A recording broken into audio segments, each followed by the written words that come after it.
আমরা এখন ঘনমাত্রা বা কনসেন্ট্রেশন নিয়ে কাজ করব। তো ঘনমাত্রা 9-10 অধ্যায় সই ছিল এই জিনিস যে নির্দিষ্ট তাপমাত্রায় 1 লিটার দ্রবণে যত মোল থাকবে সেটাই হচ্ছে কনসেন্ট্রেশন বা ঘনমাত্রা। এ ছিল কিনা বলো তো? আবারও বলি, নির্দিষ্ট তাপমাত্রায় 1 লিটার বা 1000 ml যত মোল থাকবে সেটা হচ্ছে ঘনমাত্রা 9-10 ছিল। যদিও বা আমরা বিস্তারিত পড়বো একটু পরে, ধৈর্য ধরে শুধু। আচ্ছা, ঘনমাত্রার একক তো অনেক কিছু হইতে পারে। তারপরে এখানে আমরা লিখছি যে দ্রবণের ঘনমাত্রা প্রকাশক পদ্ধতি 5টা অবশ্য।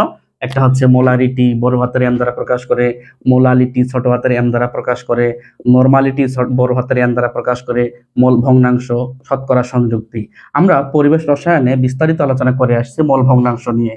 মোল ভগ্নাংশকে কি দ্বারা প্রকাশ করে বলতো? এক্স দ্বারা প্রকাশ করে। এক্স মানে কি? উপাদানের মোল সংখ্যা বাই মোট। সুতরাং এখানে আমরা মোল ভগ্নাংশ নিয়ে কোনো কথাবার্তা বলবো না। আর শতকরা সংযুক্তি 9-10 অধ্যায় 6 পরে আসছো যে শতকরা সংযুক্তি বলতে কি বুঝি আমরা।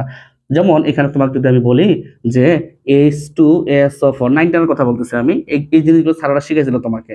বলা হয়েছে যে সালফারের সংযুক্তি কত। তাহলে এখানে তুমি জানো এর ভর হচ্ছে 98 গ্রাম। তাহলে 98 গ্রাম সালফিউরিক অ্যাসিডের মধ্যে সালফার আছে কত গ্রাম? 32 গ্রাম। তাহলে 1 গ্রামের মধ্যে কত? 100 গ্রামের মধ্যে কত? কেন 100? কারণ এখানে ওনারা কি বলছে? শতকরা বলছে।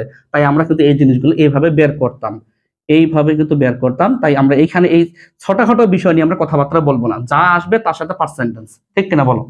আচ্ছা, আমাদের যেটা ভূমিকাটা মানে বেশি করে পড়তে হবে সেটা হচ্ছে এই 3টা জিনিস। এই 3টা জিনিস পড়তে হবে। এই 3টা জিনিসের মধ্যে আবার 1 নাম্বারটা ভেরি ভেরি ইম্পর্টেন্ট। কথা কি বুঝতে পারছো? আবারও বলতেছি, আমরা মূলত এই 3টা জিনিস বেশি বেশি করে পড়ার চেষ্টা করব। Molarity, molality, normality. তাদের মধ্যে আবার মোলারিটি বেশি করে পড়তে হবে। এখানে একটা কথা আমাকে বলা উচিত, সেটা হচ্ছে এরকম যে তাপমাত্রার উপর নির্ভরশীল 2 জন মানুষ আছে।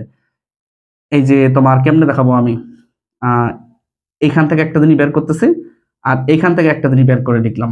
এটা হচ্ছে টি এর উপর নির্ভরশীল, বুঝে নিও। টি এমসিকিউতে খুব আসে, এগুলো বুঝবা না, কোশ্চেন সলভ করলে বুঝতে পারবা। টি এর উপর নির্ভরশীল, নির্ভরশীল এই 2 জন মানুষ কিন্তু, হ্যাঁ। আর তাহলে আর কয়জন থাকলো? আর 3 জন থাকলো, হ্যাঁ। 3 জন কে কে?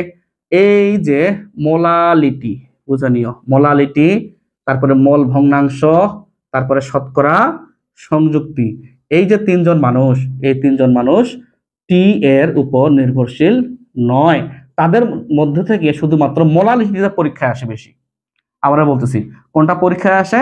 মোলালিটিটা পরীক্ষায় বেশি আসে। মোলালিটি পরীক্ষায় বেশি আসে।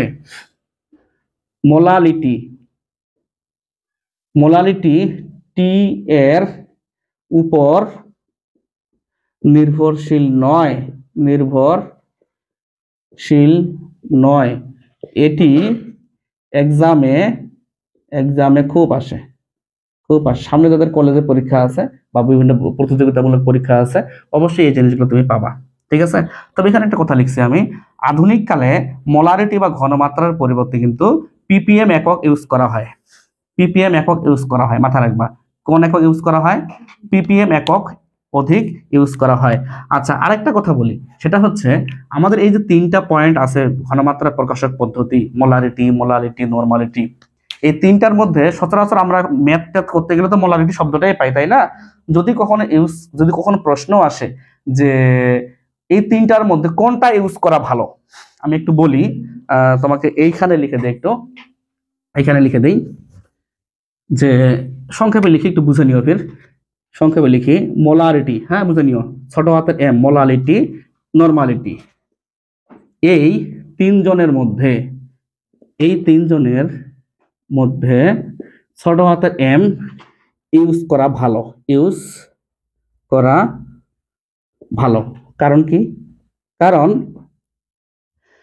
এরা টি এর উপর নির্ভরশীল নয়, কারণ মোলারিটিটা তাপমাত্রার উপর নির্ভরশীল নয়, কারণ ছোট হাতের এম টি এর উপর নির্ভরশীল নয়, টি এর উপর নির্ভরশীল নয়, নির্ভরশীল নয়, এটা মাথায় রাখতে হবে। টি এর উপর নির্ভরশীল নয়, তাই মোলালিটি চেঞ্জ হওয়ার সম্ভাবনা থাকে না। মোলালিটি চেঞ্জ হওয়ার চেঞ্জ হওয়ার সম্ভাবনা থাকে না। মানে আমি বুঝাচ্ছি, আমি এইখানে এই দিনাজপুরে আমি 10 মোলালের একটা দ্রবণ তৈরি করলাম।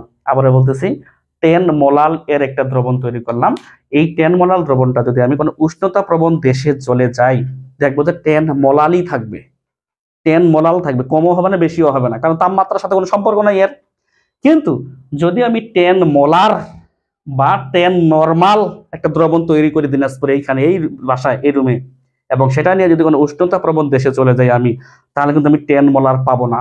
কারণ কি জানো, আমরা অবশ্য একটু পরে দেখাবো প্রমাণটা। সেটা হচ্ছে তাপমাত্রার সাথে ঘনমাত্রা একটা মানে মোলারিটি বা নরমালিটি একটা সম্পর্ক, উল্টা উল্টি সম্পর্ক, মানে ব্যস্তানুপাতিক সম্পর্ক। এস সমানুপাতিক 1/T আমরা প্রমাণ করবো অবশ্য একটু পরে। তখনই বুঝতে পারবো আসলেই তো তাপমাত্রা যদি বেশি হয় আমাদের ঘনমাত্রাটা কি হবে, কমে যাবে। তাহলে সৌদি আরব তো খুব গরম এলাকা, সেখানে যদি আমরা চলে যাই 10 মোলারের একটা দ্রবণ নিয়ে, মোলার কিন্তু বড় হাতের এম, চলে যাই, তাহলে সেখানে তাপমাত্রা বেশি, তাহলে অবশ্যই 10 মোলার থাকবে না, কমে যাবে। অর্থাৎ তাপমাত্রার সাথে মোলারিটি একটি ব্যস্তানুপাতিক সম্পর্ক আছে। টি এর সাথে যেহেতু মোলারিটির কোনো সম্পর্ক নাই, তাই মোলারিটি ইউজ করাটা সবচেয়ে এই তিনজনের মধ্যে বেটার। কথা বুঝতে পারছো?